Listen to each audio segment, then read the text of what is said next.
Hey, I've been cooking for quite some time, and when you spend a lot of time cooking, especially with no distractions, you start to realize that, hey, this is a very relaxing and therapeutic activity. And while I'm on my journey to find every way for you to be mindful, cooking is just something that I had to explore. Hey, you found me again. My name is Anil, and welcome back to part 2 of my Making Everything Mindful series, where we kind of go over a bunch of different tasks that we do normally throughout the day and we don't notice it that we can make more mindful. So last week we talked about walking, and this week's topic is all about cooking. Now, with cooking, one thing I guess I realized is that nowadays it's becoming a lot more common to not cook a lot. And, there's different reasons for that, like a lot of ready-made foods are available, a lot of fast food services are around. A lot of people don't have the time, or live very busy lives nowadays. So cooking is something that is not forgotten, but it's going down, especially in countries like the US and even here in Ireland, where a lot of people would prefer to just eat out a lot, and it's quite common to eat out. And I kind of wanted to bring it back to show that, hey, cooking is very good. Obviously, first of all, because it's healthy and it's good for you because you control all the ingredients in there, but also just that you can make it mindful, and it can be one of those things that helps you relax throughout the day. Now, I know I've talked about a lot about people not cooking. That's not to say for all of you chefs out there that people don't cook, okay? Some countries have a lot more of a culture to cook, and other countries don't. But I guess a lot of the younger generations nowadays don't cook as much. And I'm part of that younger generation, so that's why I wanted to make the point. Anyways, getting back onto the point of the video, let's talk about whether cooking is mindful, and let's talk from experience first. And anyone who has cooked for quite a while will vouch for the fact that it's a pretty relaxing and mindful activity, especially when you do it by yourself with no distractions, no TV, no music. It is quite a relaxing activity. Maybe except for like chefs who have to cook and have deadlines all the time. But there's research here from this researcher who explains that meditations and I guess mindfulness can be incorporated and should be incorporated in your daily life activities, and cooking is just a good example of that because it allows you to engage all of your senses. And even cooking, being mindful while cooking doesn't just extend to cooking, washing the dishes after, collecting your ingredients, going shopping, all of that can be done mindfully. And I think it's a really good read if you want to understand how cooking can be mindful. Now, it is a little technical and jargony, so obviously this video is here for you if you don't want to go into the scientific parts and go through all the research. So let's move into sort of more of the research that explains, okay, well, is cooking mindful? Alright, so let's answer the big question of the video. Is cooking mindful? And the answer to that is absolutely yes. Now, the research presented in front of you here basically used cooking as a therapeutic intervention, and what they found is that as people learned how to cook and as they got proficient in cooking, they seemed to get a sense of calm and a better sense of awareness, and also they reported to have a better ability to deal with their mental state. And now these are all sort of qualities you would see in mindfulness, although they didn't explicitly state it as mindfulness. This is kind of what they were getting at. So yeah, cooking is mindful. It does lead to more mindfulness, but there's more to it. So let's keep going. Alright, diving deeper into this, I have 2 more research that I'd like to show you. So on my right is a meta-analysis or a systematic review where they looked at a lot of research. And basically in that, they found that a lot of studies kind of take cooking as a self-care practice rather than a meditative practice or a mindful practice. And they found that in the end, a lot of the ones that categorize it as self-care practice found that people ended up being more aware, and getting those behavioral changes and that self-efficacy that you would get from mindfulness. So that's a really good example of why, cooking is mindful. On the other hand, on my left here, you have another paper that talks about how mindful cooking helped people to develop sort of behavioral flexibility. And basically, it's kind of self-explanatory, being more flexible with your behavior. And through that, they found that it actually helped with overeating, and which was really helpful for people who were obese and people with obesity.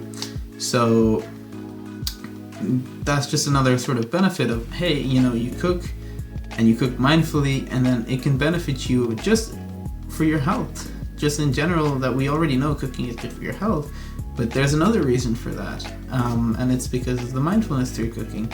And that might even be helpful for someone with an eating disorder. Don't quote me on that, but there's potential. In fact, there is a whole mindful cooking based therapeutic intervention that is being tested right now by the name of Meals. You can see the research right here. And basically, it's a family intervention that kind of targets to explain cooking and make people comfortable with cooking. And the target of it is to aim for youth obesity. They basically want families to learn how to eat well and eat properly, and kind of make the abstract art of cooking kind of more accessible to them, so that they make better eating decisions and cooking decisions, and rather than just eating out and eating unhealthy.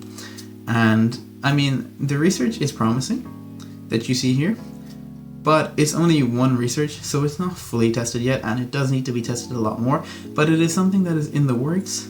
And maybe you don't need to concern yourself with the research so much, but it is showing potential that, hey, cooking is mindful, cooking is very helpful to do, and maybe it is something that I should be practicing. Okay, so in my last video, we talked about the advantages and disadvantages of walking for your mindfulness, and I don't think that's worth going over in this video, because you would have figured out most of the advantages and disadvantages from just watching the video. Like, okay, when you cook, you have food at the end, and it's therapeutic and it's healthy. And the disadvantages would be stuff like, oh, well, you need to know how to cook, you need to have the time to cook, and you need the ingredients, and you need money and whatnot. So I don't think it's worth for me to go into detail on all of that, but instead I think it would be more helpful for you if we just talk about, hey, I'm going to cook, how do I make it more mindful? And before we get into that, I just want to make a note of, like, hey, some people don't know how to cook, and it is an investment worth making into yourself, into your health, into your future. It is an investment that you should be making to learn how to cook. It will take time, and at the start it feels like it's such a long task to cook everything, but once you get used to it, it doesn't take as long, and you can do it very quickly, and that's just something that comes with practice, and that's why it is something that's worth investing in.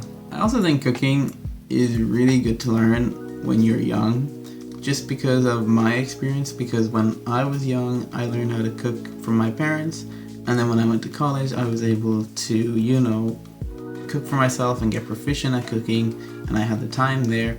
And then when I came back and now I need to cook for myself properly, I can just do that without having to overthink anything or be like, oh, it takes me so long to do this or that. I can just do it and go. So I think it's very beneficial in that way. But that's not to say that if you're a little older that you can't learn how to cook and that you shouldn't learn how to cook. You absolutely should, because I mean, if you start investing now in learning how to cook and practicing and getting proficient, it will benefit you in the future when you do get proficient and you don't have to worry about taking so long to cook. So anytime is good, but if you are young, I think it is something that you should think about maybe learning or practicing, just so that when the time comes that you actually need to do it, you have the skills. With all that being said, how does one make cooking mindful? And the best way to think about it, obviously from like a sense of awareness, is to sort of engage all your senses. And I did say cooking gives you a great opportunity for that, and I think it's the only activity probably on this list that allows you to engage every single one of your senses. Because of the sense of taste, it's usually not used when you're doing any other activity because you're not tasting the grass or when you're walking or something. So with that being said, when you're cooking, it doesn't, like one of the research showed at the start, it doesn't just start with cooking. It's getting your ingredients. You can get ethical ingredients and be aware when you're shopping. So mindfulness there. Okay, when you're collecting your ingredients from your cabinets and you're collecting everything and you're preparing your food, you're chopping, you can listen to the sounds of chopping, you can feel the vegetables and the fruit and the meat, pause. But you get to sort of get sound, touch, you'll smell your food when it's cooking, you'll taste it if you taste it while you're cooking to make sure it tastes right, or even when you eat. And then also, you know, your sight, you get to kind of, well, I mean, you need to use your sight to cook because, you know, you're going to be chopping, you're going to need to be careful that you don't cut yourself, and you get to like focus on the appearance of the dish that you're making. You can, you know, you're kind of engaging all your senses at once, but you're not doing something too strenuous. Now, at the start, obviously, when you're learning how to cook, you're going to be all over the place, like, oh, what do I do here, what do I do there, and it's going to take a while. But once you get comfortable with it, you know, it's going to be second nature to you, and you'll be able to just do it without thinking, and that's when it becomes really mindful. So it is somewhat harder to get into, but once you get into it, it is very mindful and very rewarding. And, you know, it's not just done there. You have washing the dishes afterwards. That's another mindful activity. Now, everyone has dishwashers, so absolutely do not go washing the dishes just because you want to be mindful and you don't have time. But if you do have the time, just spend some time washing the dishes. And sometimes not everything fits in the dishwasher, so you do have to wash something by yourself. And, you know, you can be mindful during that time. And in fact, a lot of the research while I was researching for this talked about mindful eating. And now, you know, I haven't presented too much about mindful eating here, but even when you're eating, you know, a lot of it's going to be a very big struggle for a lot of people now. But turn off YouTube, you know, get off your phone, just eat and focus on the food. And that's another thing that you can do. And it's all part of this process of almost cooking, because, you know, eating kind of comes in the middle of, it's not really a part of the process of cooking, but it is part of the whole process of getting a meal. With that being said, you know, if you use that, hopefully you'll be able to be more mindful. Just bear in mind, it does take time to get comfortable with cooking. So give yourself that time, and once you feel comfortable, you'll notice the results and they'll be very rewarding. So with that being said, yes, cooking is mindful, and it is something you should start practicing now and make that investment for the future. But if you found anything in this video helpful, or if it gave you a new view on stuff you already do, please make sure to like the video and to comment something down below, and maybe even subscribe if you want to see the other parts of these videos. They'll be out every 2 weeks probably. But thank you for joining me till the end of the video, and I will catch you in the next one.